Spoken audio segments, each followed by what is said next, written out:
Gospel of our Lord Jesus Christ according to Mark. Glory to you, Lord Christ.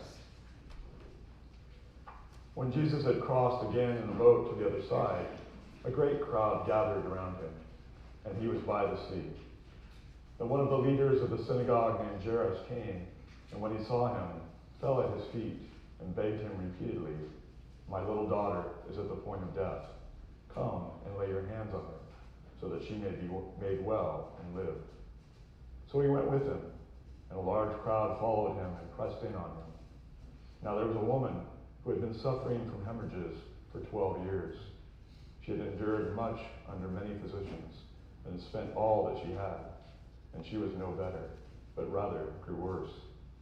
She had heard about Jesus and came up behind him in the crowd and touched his cloak, for she said, "If I but touch his clothes, I will be made well."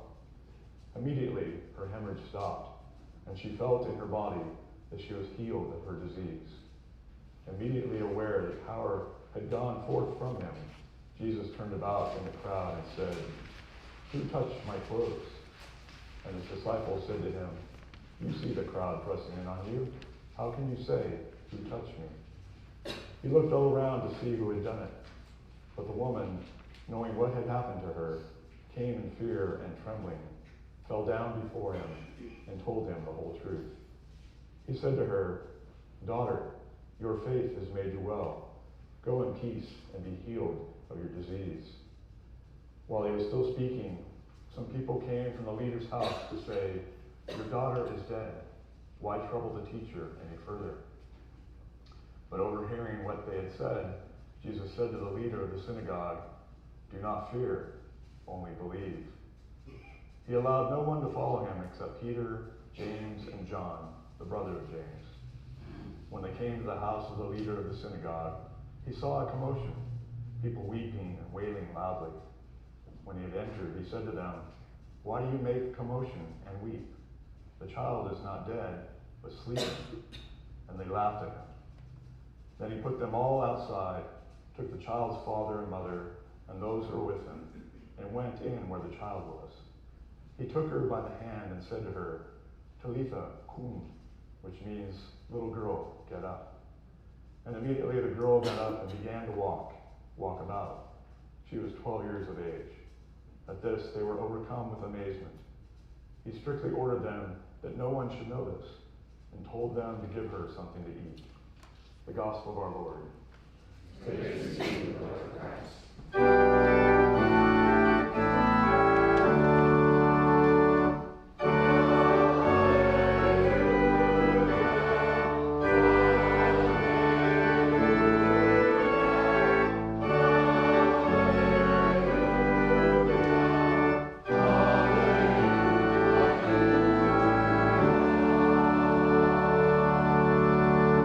Please be seated.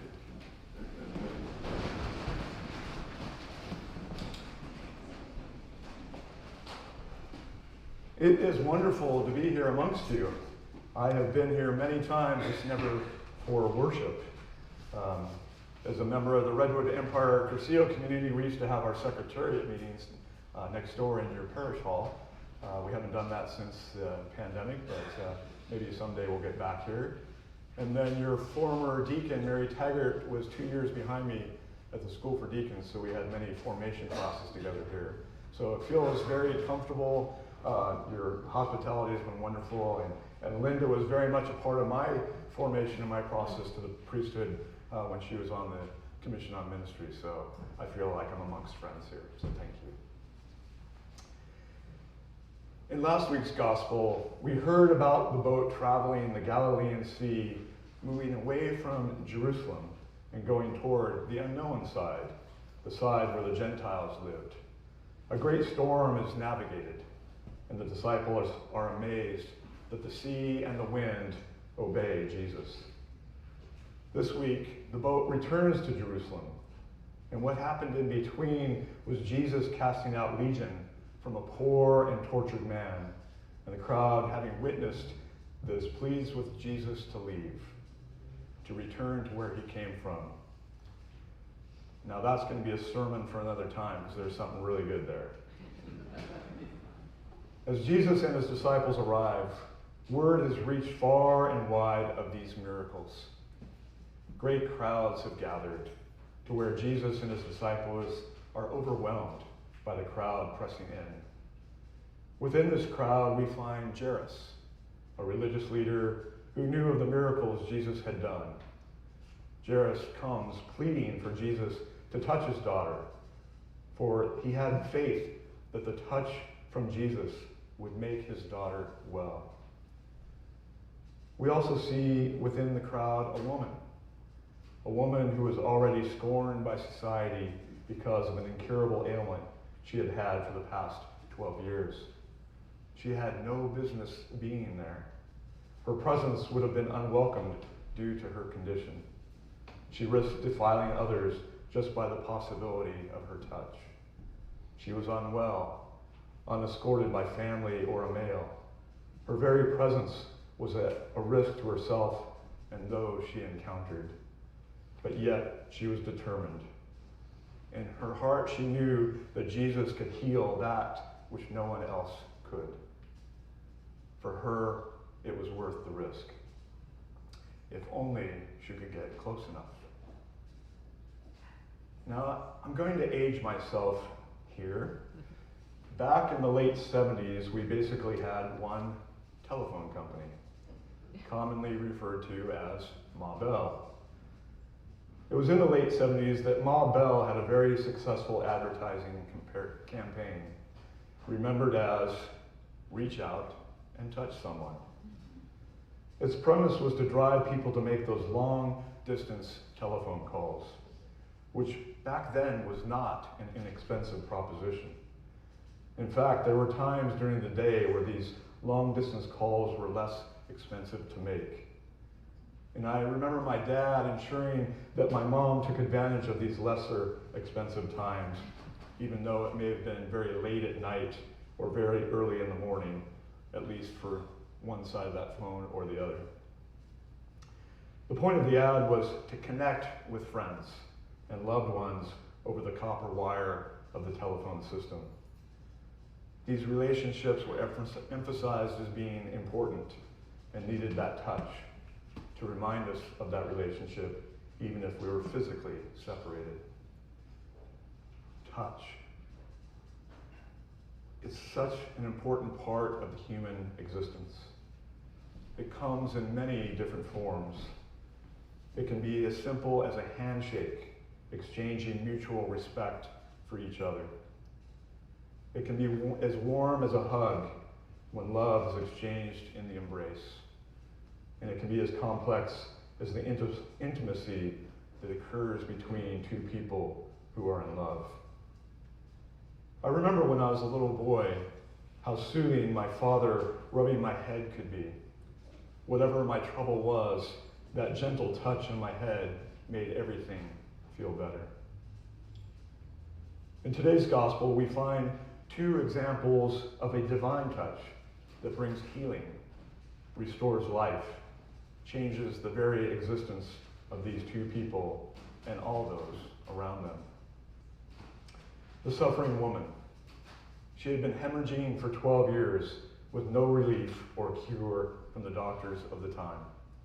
She was alone, depleted of resources, desperate, but yet she still found hope in this man named Jesus, if only she could get near him.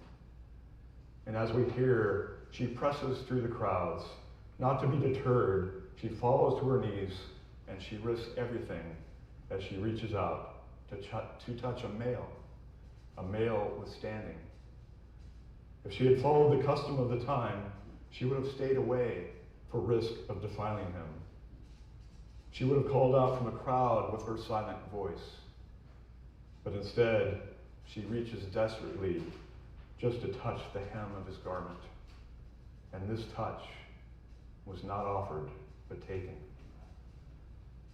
It is a divine touch that instantly cures her not only of her physical ailment, but also restores her humanity, her place in society. Jesus, understanding what has taken place, sees her, and perhaps for the first time in her life, she is seen. Jesus knows her, and he knows where she stands in society. And so he changes her very existence. Not only is she physically healed, but she is spiritually healed as well when he publicly calls her daughter and bids her to go in peace. We then follow Jesus as he follows Jairus to his ailing daughter, who by now has been reported as having died. A group of mourners is gathered with wailing cries. Jesus rebukes them and sends them away because the daughter of Jairus has not died, but is merely sleeping. The group of mourners turn to skeptics as they turn to laughter at this preposterous statement from Jesus.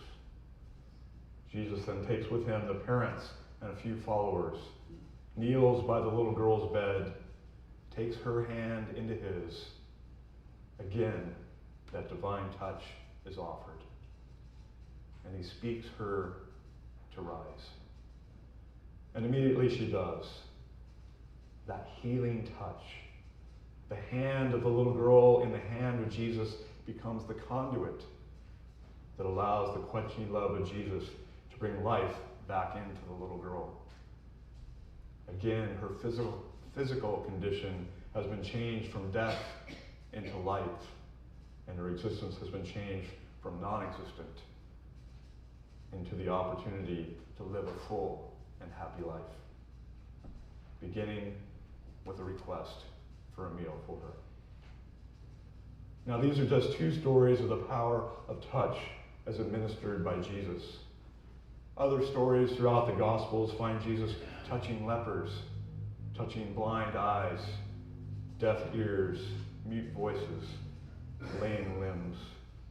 And each and every time, this touch not only healed the physical ailment, but also changed the very existence of those who were healed.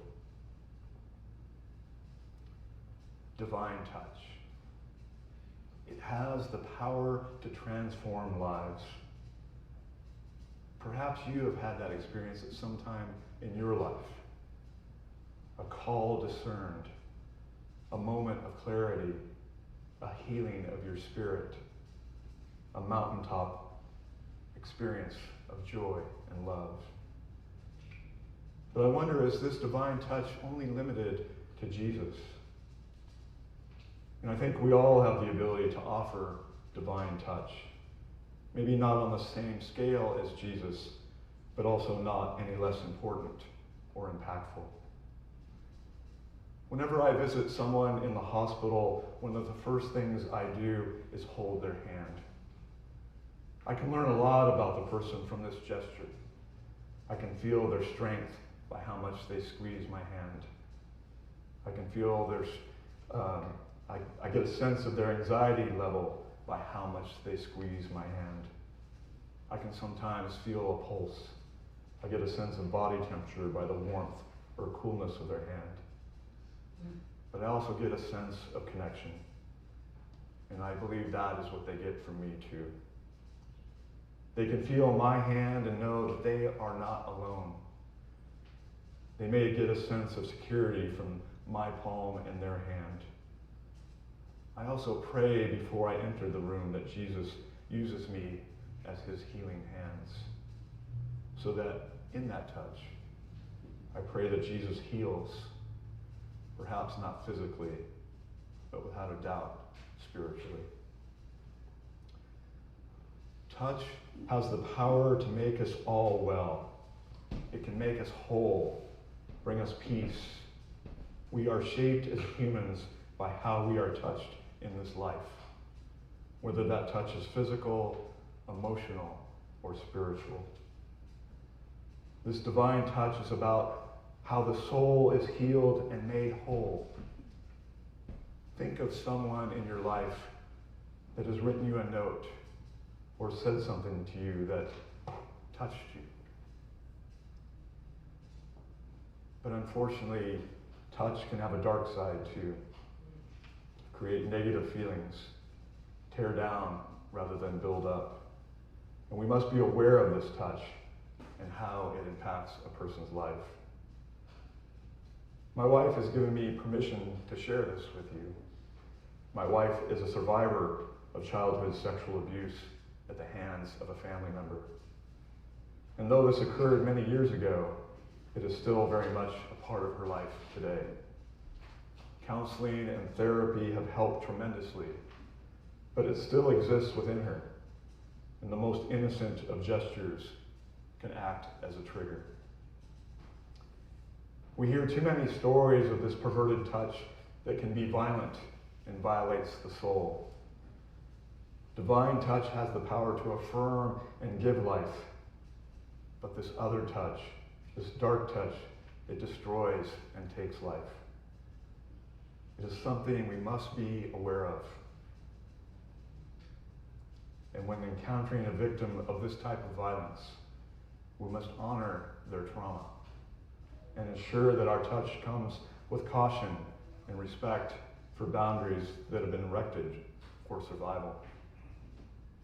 Whether that touch was suffered as physical, emotional, or spiritual, we must recognize that we have a part in helping the healing process that may take a person a lifetime of effort.